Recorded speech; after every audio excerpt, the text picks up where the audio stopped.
नमस्कार, मैं हूं राजमोहन तिवारी और आप देख रहे हैं लाइव बिहार। 6 जून को 64वीं बीपीएससी का फाइनल रिजल्ट जारी किया गया, जिसमें 1454 अभ्यर्थियों को चयनित घोषित किया गया। लेकिन इस रिजल्ट के साथ में वेटिंग लिस्ट जारी नहीं की गई, जो कि अब एक गंभीर मामला बनता नजर आ रहा है। राष्ट्रीय पिछड़ा आयोग के जो अध्यक्ष हैं डॉक्टर भगवान लाल सहनी, उन्होंने बीपीएससी को एक पत्र लिखा है और वेटिंग लिस्ट जारी नहीं करने को लेकर उनसे 10 दिनों के अंदर जवाब मांगा है। जो याचिकाकर्ता हैं बालेंद्र कुमार, वो बताते हैं कि सामान्यतः कोई भी आयोग प्रारंभिक परीक्षा, मुख्य परीक्षा से लेकर इंटरव्यू की प्रक्रिया 1 वर्ष के अंदर अंतिम परिणाम जारी कर देती है। लेकिन अफसोस की बात है कि बिहार लोक सेवा आयोग ने बीपीएससी 64वीं का रिजल्ट जारी करने में तकरीबन 3 वर्ष की लंबी अवधि का समय ले लिया है। इन 3 वर्षों के अंतराल में कई चयनित अभ्यर्थी विभिन्न सेवाओं में नौकरी पा चुके होंगे। कुछ ऐसे भी सफल अभ्यर्थी होंगे जो पहले से ही बेहतर क्षेत्र में सेवा दे रहे होंगे और वे सफल होने के बावजूद मनमाफिक ओहदा नहीं मिलने की वजह से ज्वाइन करना नहीं पसंद करेंगे। बालेंद्र कुमार ने आगे बताया कि पूर्व में भी देखा गया है कि लगभग 20 से 25% चयनित अभ्यर्थी अन्य क्या कारणों से ज्वाइन नहीं करते हैं। एक अनुमान के मुताबिक बीपीएससी 64वीं के अंतिम परिणाम में भी चयनित अभ्यर्थियों में से भी 300 से 400 करीब ज्वाइन नहीं करेंगे। ऐसे में प्रतीक्षा सूची नहीं बनाना उन अभ्यर्थियों के साथ अन्याय होगा जिन्होंने कठिन साधना करके साक्षात्कार तक पहुंचे थे। याचिकाकर्ता ने आगे बताया कि संघ लोक सेवा आयोग से लेकर विभिन्न राज्यों के लोक सेवा आयोग अपने परिणाम में प्रतीक्षा सूची अनिवार्य रूप से जारी करते हैं।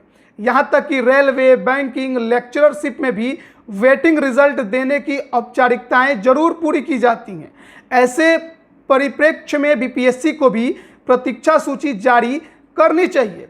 इस संबंध में जब बीपीएससी के संयुक्त सचिव सह परीक्षा नियंत्रक अमरेंद्र कुमार से बातचीत की गई तो उन्होंने कहा है कि उन्हें अभी तक पत्र नहीं मिला है और जब पत्र मिलेगा तो इसका जवाब दिया जाएगा। उन्होंने ये भी कहा कि वैसे तो आयोग में 1996 से कोई ऐसा नियम नहीं है। आयोग विभाग के गाइडलाइन का पालन करती है। अभी तक प्रतीक्षा सूची तैयार करने का कोई भी नियम नहीं है। आयोग कोर्ट के आदेश का पालन करता है। इसके अलावा जो याचिकाकर्ता हैं बालेंद्र कुमार, वो ये भी कहते हैं कि आरक्षित वर्ग का खाली हुआ सीट आगे चलकर सामान्य वर्ग में तब्दील कर दिया जाता है, जो कहीं से भी न्यायसंगत नहीं है। आयोग ने पिछड़ा वर्ग और सामान्य वर्ग के कट ऑफ मार्क्स के एक समान अर्थात 535 रहने पर भी बिहार लोक सेवा आयोग को अपना पक्ष रखने को कहा है। साथ ही स्केलिंग पद्धति ना अपनाए जाने को लेकर भी गंभीर सवाल खड़े किए हैं। तो जो राष्ट्रीय पिछड़ा आयोग है उसने पत्र लिखा है बीपीएससी को कि आपने वेटिंग लिस्ट जारी क्यों नहीं की है, क्योंकि अक्सर ये देखा गया है कि 3 साल अगर किसी परीक्षा को कंडक्ट करने में लग जाते हैं, उसकी फाइनल रिजल्ट देने में लग जाते हैं, तो जो कई अभ्यर्थी इस परीक्षा में शामिल हुए होंगे, इंटरव्यू तक पहुंचे होंगे, वो कहीं और भी कोई और भी प्रतियोगी परीक्षा दिए होंगे, उसमें शामिल हो गए होंगे, शायद वहां ज्वाइन कर लिए होंगे। तो ऐसे में वो अब नौकरी ज्वाइन नहीं करेंगे। इसके अलावा और भी कई ऐसे अभ्यर्थी हैं जो किसी और कारण से छोड़ देंगे, या फिर जो बीपीएससी में पहले से पास हैं और अच्छे रैंक के लिए उन्होंने फिर से एग्जाम दिया है और उनका अच्छा रैंक इस बार भी नहीं आया है, तो वो फिर से ज्वाइन नहीं करेंगे। ऐसे में राष्ट्रीय पिछड़ा आयोग का मानना है कि 300 से 400 सीटें 64वीं बीपीएससी के फाइनल रिजल्ट जारी करने के बाद खाली रह सकती हैं। तो इन 300-400 सीटों पर वेटिंग लिस्ट जारी करके अन्य अभ्यर्थी जो यहां तक पहुंचे थे उनका चयन कर लिया जा सकता था, लेकिन आयोग ने ऐसा वेटिंग लिस्ट जारी नहीं किया, जो कि एक गंभीर मामला है।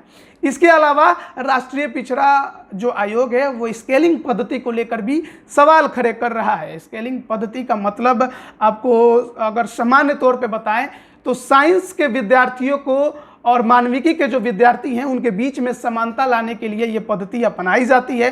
साइंस के विद्यार्थी, खासकर अगर बात करें मैथ के, फिजिक्स के, तो ये जब ऑप्शनल सब्जेक्ट अपना देते हैं तो उसमें इनके मार्क्स जो है काफ़ी हाई आते हैं।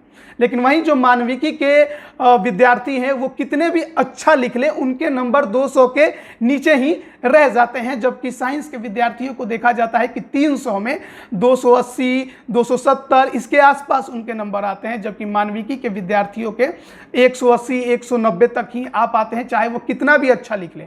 ऐसे में स्केलिंग पद्धति अपनाकर जो साइंस के अभ्यर्थी 270 या 280 लेकर आते हैं उनको मानविकी के विद्यार्थियों के 180, 190 के मार्क के आधार पर समान माना जाए, इसी को लेकर स्केलिंग पद्धति अपनाई जाने की बात करती है। और हमने देखा कि इस बार 64वीं बीपीएससी के रिजल्ट में स्केलिंग पद्धति नहीं अपनाई गई, तो जो अधिकतर साइंस के विद्यार्थी थे, खासकर इंजीनियर, वो सबसे ज़्यादा उन्होंने पोस्ट हासिल की। जो टॉप 10 थे वो सभी इंजीनियर थे।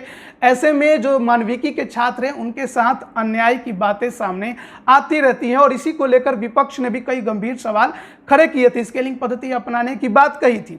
इसके अलावा जो कट ऑफ इस बार जारी हुआ जनरल का और बीसी का 535, इस पर काफ़ी ज़्यादा विवाद भी हुआ। इसको लेकर भी राष्ट्रीय पिछड़ा आयोग ने बीपीएससी से जवाब मांगा है। अब देखते हैं कि बीपीएससी इस पर क्या जवाब देती है। निश्चित तौर पर वेटिंग लिस्ट होना अनिवार्य है ताकि सीटें खाली ना रहें और अब इंतजार है बीपीएससी के जवाब का। अब बने रहिए लाइव बिहार के साथ, तमाम अपडेट हम आप तक लगातार पहुंचा रहे हैं और आगे भी पहुंचाते रहेंगे। आपका बहुत बहुत धन्यवाद। लाइव बिहार यूट्यूब पर सब्सक्राइब और फेसबुक पर लाइक जरूर करें।